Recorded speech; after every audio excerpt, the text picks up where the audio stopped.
G'day guys, welcome back to another episode of Ocean and Islands Fishing Adventures. And this episode is a little bit different to the other ones as it's been pretty windy, so we haven't had a chance to get out to the reef. So this is just to show you what we get up to when the weather's too ordinary to head out there. So this is a three-part episode. The first part, we head into the river, go out in a little tinny, get a few, look for some live bait, get some potty mullet, and then we go flicking them into snags. Managed to hook a couple of barra, only landed one or two I think, one was too small, we kept one. And a couple of Mangrove Jack as well that were decent enough to keep. So at the end of the episode, if you want to hang around, you'll see me cook up one of the Mangrove Jack. The second part of the episode, we actually go for a bit of a explore through the mangroves on foot. Me and the boys get out there and go on a journey through some pretty thick scrub and find a couple of lakes that are right next to the river. I think one of them might be fed from the river, but when it floods the water gets in there and the fish get in there, so that was pretty fun. And in the final segment we go through the cane fields looking for little creeks and find a little creek with some barramundi in it. So stick around to the end and you'll see the cooking at the end. And yeah, this is sort of to see what we get up to when the weather's too crap to head out there. Anyway, I hope you enjoy. We'll start with segment one.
Alright, we've just got out to the snag, the secret spot. Got a couple of rods out, got some live potty mullet sitting under those mangroves, so hopefully it's a matter of time before we get a barra or a jack or something. Even a big grunter brim would be good. Time to sit back and wait.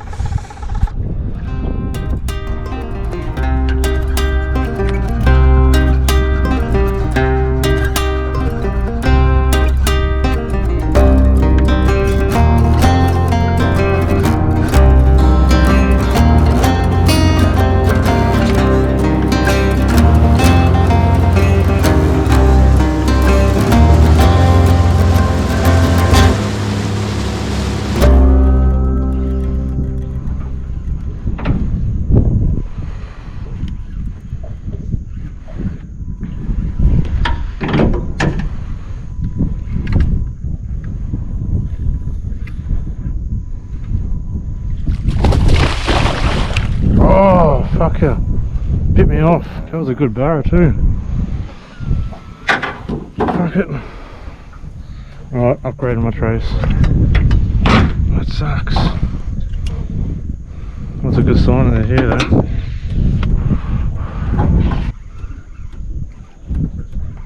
Oh, fuck, I just got fucking smoked again. They're here, eh? Didn't take long at all and that was fucking taken. Nice little jack. Need the net.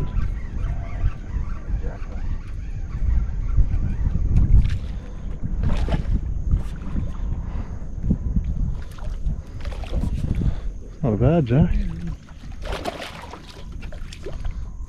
That'd be a keeper, wouldn't he? Yeah, you'd probably be legal. Yeah. Fuck yeah, I love jack. Sweet. Keep him for sure. Yeah, that's about on.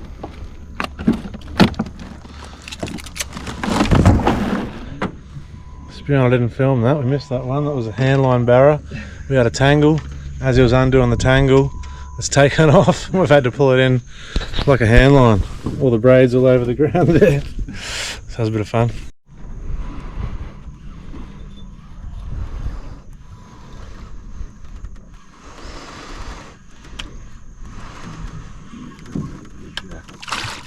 Good jack.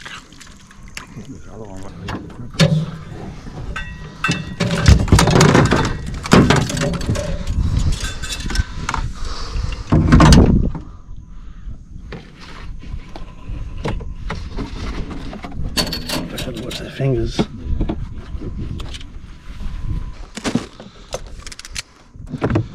Alright, we're just about to head home.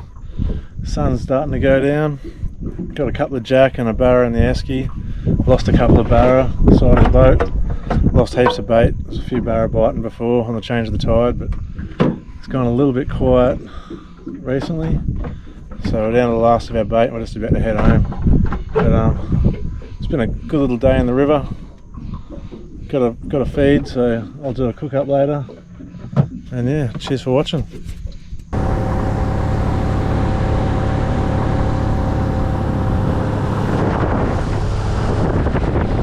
Alright, so as you can see there, it was a pretty slow day, but we managed to get a couple of fish in the esky at the end of the day. And you never know when you hit out in this river. Sometimes we've had days where we can catch 20 barramundi. Other days you get 1 or 2, just depends on the day really. And obviously the days that we've caught heaps, I haven't had my camera with me, or the boys go out without me, so I don't get to film it. But we'll get there eventually. We'll have a good day and I'll get that on film. So anyway, we'll shoot across to the bush bashing segment. Alright, enjoy. You're on film. Going finger mark fishing? Yeah. We're all going to snap our rods on the way through here or what? I think so. Oh. You missed some, Lee. You missed some of these upper branches there, right?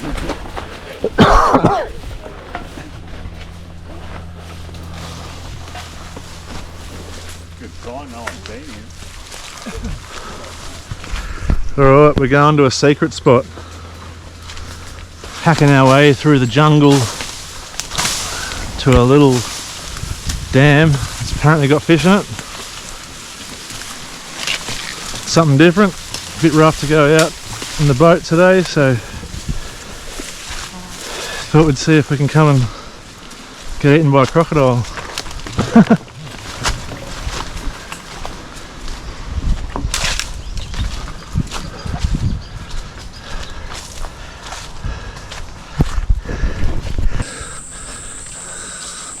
Full on bush bashing in North Queensland.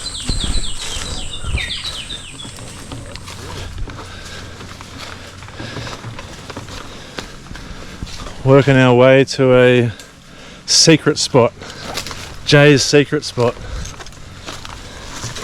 Jay's up ahead leading the way. We've got Lee with a cane knife, clearing a bit of a path for us. And Ben as well.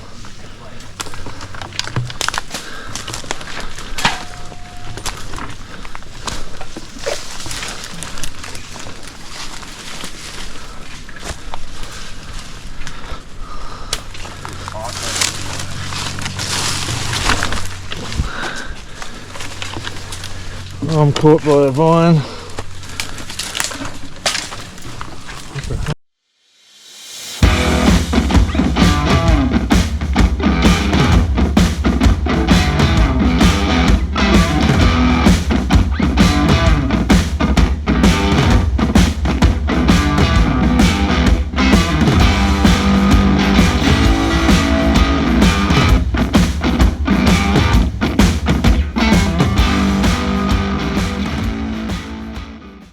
This is a freshwater spring-fed lake. And there's a saltwater one over on this side apparently.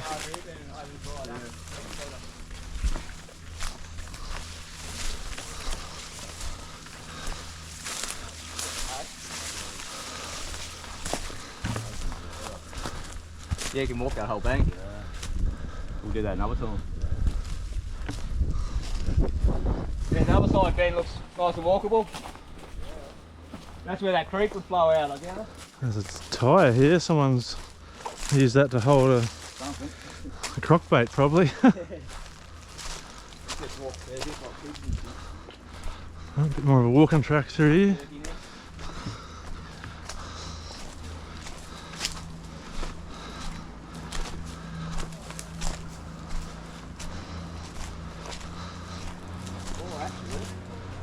What?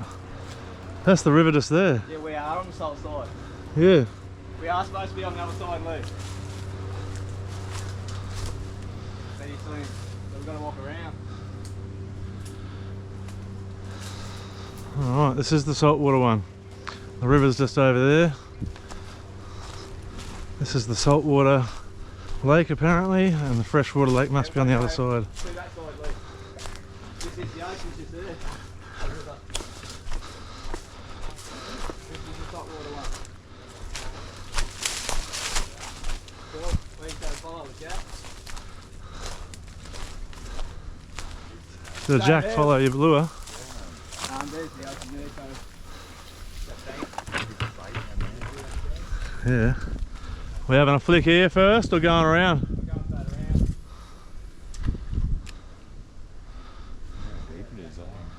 Apparently it's pretty deep. Let's follow them, eh? Alright. Back through the long grass.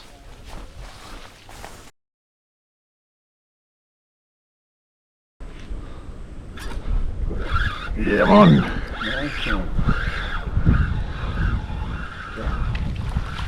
Jack, I think. Little Jack. On the front.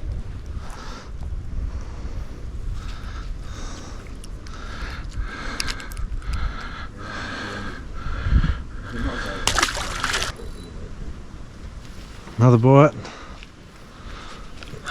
On again. Oh, yep.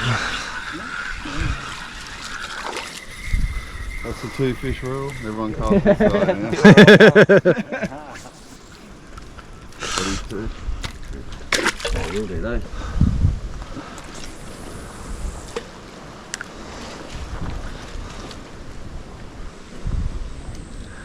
Oh, he's got a little barra. Sick.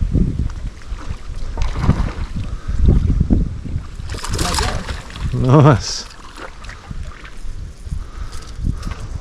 Cool. Show us, show the camera. Nice little barra.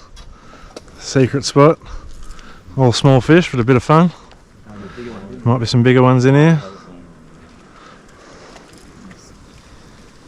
Good one, man.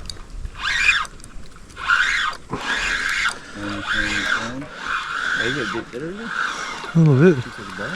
No, that's a Jack.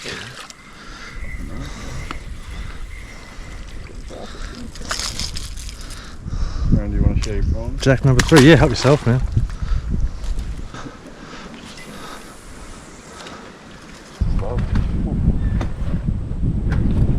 Yes, nice one, mate. Funny little. Let us have a good fight. They need a little clear prawn, eh? They hit hard, eh? Yeah, Yeah, I had that clear prawn, yeah. number 4. Yeah, Be good if they were all 45 centimetres, 55 centimetres. Keep it.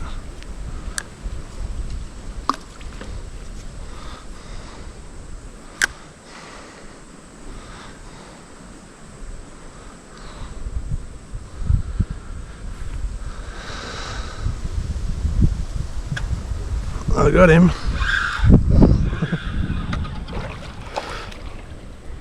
Some fish is real heavy hang on.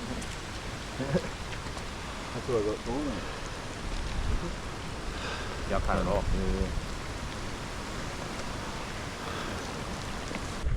Alright, I think we're about to head home. Nothing really worth keeping here. Got a few Jack, a few fish around, caught a couple little barra. It was a bit of an adventure, a bit of something different, a bit of fun. Apparently at times they get some big Jack here and trevally. We saw a couple of trevally, but not sure if it's the barometric pressure or what, they're just not biting, because in these landlocked little lakes like this, they don't really bite as much as in the tidal flow. When you get a lot of flood and big tides that spills into here. That's how the fish get in here, I think, and that's probably when they'd be biting more after they just get in here. But anyway, it was a bit of fun, something different. There'll be no cooking at the end of this one, but yeah, thought I'd show you as a bit of a different adventure. Cheers for coming. See you next time, hopefully out on the reef or something. Alright, so as you can see there, a lot of small mangrove jack, a couple little barramundi, but it's just good fun to get out there with the boys and have a bit of a bush bash, a bit of an explore in some new area. And still managed to get a few little ones, so still a good day all in all. And actually that same day on the way home is when we actually went into the cane fields, so have a look at this. This is what you can catch in little creeks near cane fields. Alright, we've just come to this spot right near the cane fields. Little creek. Thought we'd give it a crack. I just put a bait down and got a tarp on, so I thought I'd film it the next one, hopefully get something bigger.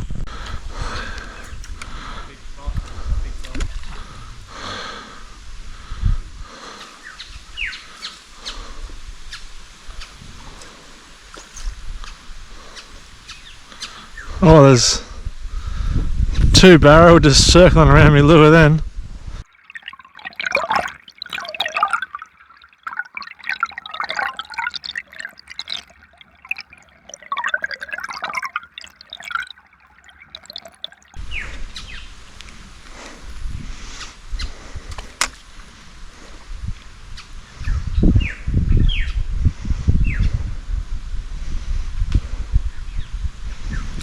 Oh yeah, I'm on.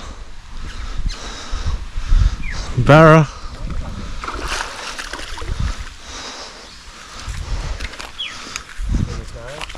Yeah.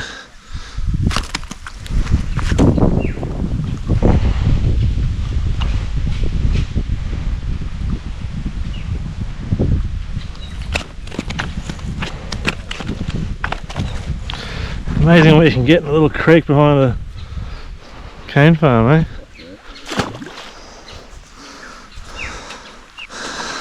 Oh! Oh, I got him. Little one. The bomb felt bigger the first one, right? Yeah. Nothing down here, shark. Shit.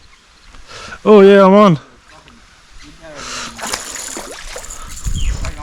Oh, that was a tarp on, he just got off.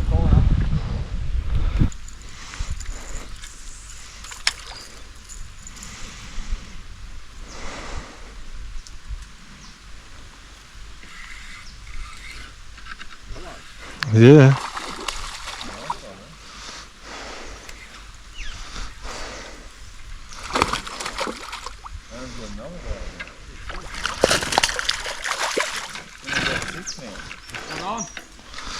On that little fish trap, the green ones. Alright, so as you can see there, it doesn't take much water to hold barramundi.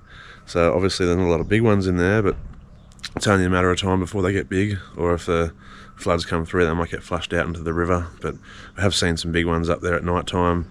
They seem to come up there to breed when the floods happen. So yeah, little creeks like that around here can hold a lot of fish. It's worth going and having a look at. Anyway, we'll head into onto the filleting table and we'll head into the kitchen. Alright, enjoy.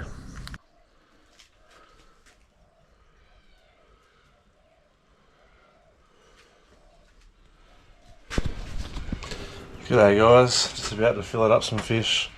So yesterday we lost a few barra, ended up getting a couple of jack and a barra in the boat, so it wasn't a bad day. It was a bit of fun. There was a lot of action around. It's just for some reason I couldn't hook them all. I'd taken their baits off and got snapped off and dropped them. Barra, you know, as you know, when they jump out they got a good chance to throw on the hook, so we lost a couple that way. But got a feed, so it's still a good day. Anyway, I'm about to fillet these up.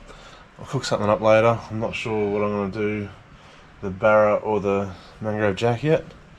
I'll have to think about that, but I'm going to scale the barra because I like doing crispy skin barra, and then I'll probably skin the mangrove jack, I'd say. Anyway, let's get to it.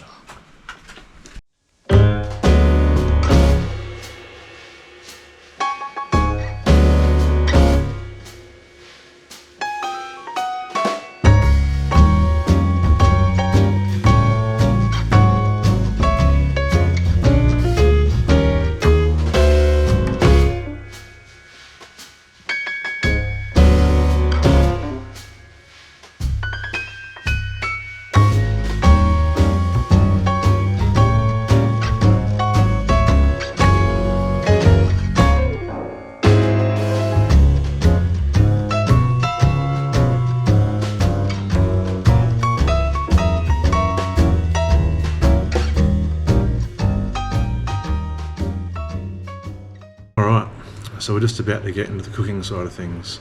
So today I've got a Korean Kimchi fried rice with Mangrove Jack. So one tip with this is it's always a good dish to do after you've had steamed rice the night before. So you leave your steamed rice in the fridge overnight with the lid off so it dries out a little bit, and then it's perfect for making a fried rice dish. So first things you're going to need is your rice that you prepared earlier. You can cook it from scratch as well if you want. Your fish, obviously, shallots, and here I've got some radish kimchi, which you can buy in most Asian supermarkets, and some normal kimchi, which is made out of wombok. It's a Chinese cabbage. Got a couple of eggs there, and I've also got a chili oil, which is from a Thai, or it's from an Asian restaurant, but I think it's a Thai chili oil. It's really nice. So first things we're going to do is we're going to saute off the fish. Now I find it easier to leave them as whole pieces. I'm going to break them up later, so it's easier to flip. So anyway, we're going to put a bit of seasoning on there to begin with. I'll put some olive oil in the pan to begin with as well. You can use whatever oil you want. I like the flavour of olive oil. Otherwise, rice bran oil is nice. Sometimes you can throw a bit of sesame oil in there too, it's pretty good. So you can pre-whisk your eggs in a bowl to make this egg batch first, but instead of dirtying a bowl, I just prefer to chuck them straight in, give them a mix around in the fry pan, and it's much easier, simpler. So we cook this a bit longer than if you're doing a traditional scrambled eggs. You want a bit of moisture left in that, but for this we want to dry it out as much as we can and get a little bit of a rubbery texture to the egg. It's just traditional to all fried rices to have that sort of rubbery texture in the egg. Alright, so here I'm just flipping the fish over. I've changed flames because I've got a smaller flame there, and the fish will just slowly cook through there while I prepare the rest of the dish on the higher flame. So I've got that on full blast. I'm adding my rice now. You can always add a bit more oil. I put a bit in to begin with, but it's nice to have a bit of oil there so your rice doesn't stick. If you've got a non-stick pan, then it's alright, but in other pans you want to have a bit more oil probably. So when you leave your rice in the fridge overnight, you get clumps sometimes build up. So just break it up with your fingers or break it up with the tongs. Alright, here's the chili oil. You can buy this in Woolies now, I think, otherwise the Asian shops.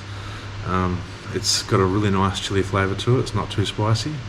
You can buy a spicier version of it, but this one I really like because you can add a fair bit in there to get a lot of that flavour and not too much spice. And you can also buy one that's a chili oil mixed with black beans. So it's got chili, broken up chili, I think it's dried chili they use in there with the oil. So once that's all mixed through, I'll break up my fish. As I said before, you can pre-slice it up, but it's a lot easier just to break it up once it's cooked like this. I break it up. You can see it's a bit hard to break through because it's not all the way cooked. It's slightly raw in the middle still, so you don't want to overcook your fish, and you're going to keep cooking it in the rice, so it'll cook through and be totally cooked by the time you finish the dish. So I'll give it a little bit of a stir around, and then I'll add that pretty much straight into my rice and mix it all through. And as I'm warming it through, it will finish cooking. So we're doing that now. Now you don't want to add too much salt into this because I've already seasoned the fish, and the chili oil and the kimchi has a fair bit of salt in there as well. So you can add salt to flavour if you want, have a taste before you dish it up, but I don't feel a need to add any more salt after just the initial salt on the fish really, maybe a little bit in the egg if you want. So here I'm adding my kimchi, my radish kimchi, and I'll add the cabbage kimchi as well. You don't want to overcook this, it's nice just to warm it through. I like it personally cooked, but in South Korea they would probably have it cold. They'd probably do the rice dish, have that separate, and have the kimchi cold in a bowl next to it, have it as an accompaniment. Another good way to do it is if you know those little seaweed snacks you get, the packets of little squares. If you get one of those and you put the rice, sort of wrap it up around the rice and put a bit of cold kimchi on top and eat that. That's what they do a lot of in South Korea. It's really nice. So you can even break it up and tear it through there, but for this time I didn't have any seaweed, so we're just doing the rice dish. So now I'm adding my shallots towards the very end as well. If you overcook your shallots, they'll get a little bit slight bitter taste, so you want a nice fresh shallot taste to it. So pretty much just putting it in, mixing it around, making sure it's all at the right temperature, and it's ready to serve up. So This is a pretty quick dish you can do, it doesn't take long when you've got rice already cooked, obviously. I had it for lunch that day. It only took probably not even 7 or 8 minutes to do the whole thing, maybe 10 minutes tops to cook your whole lunch, so it's a quick one. Give it a try, let me know what you think. It's presentation's pretty simple, I haven't garnished it up or anything like that, but there it is. Anyway, give it a try, let me know what you think, and thanks for watching again. Please don't forget to like and subscribe as it helps me in the algorithm, and see you next time. Cheers, happy fishing.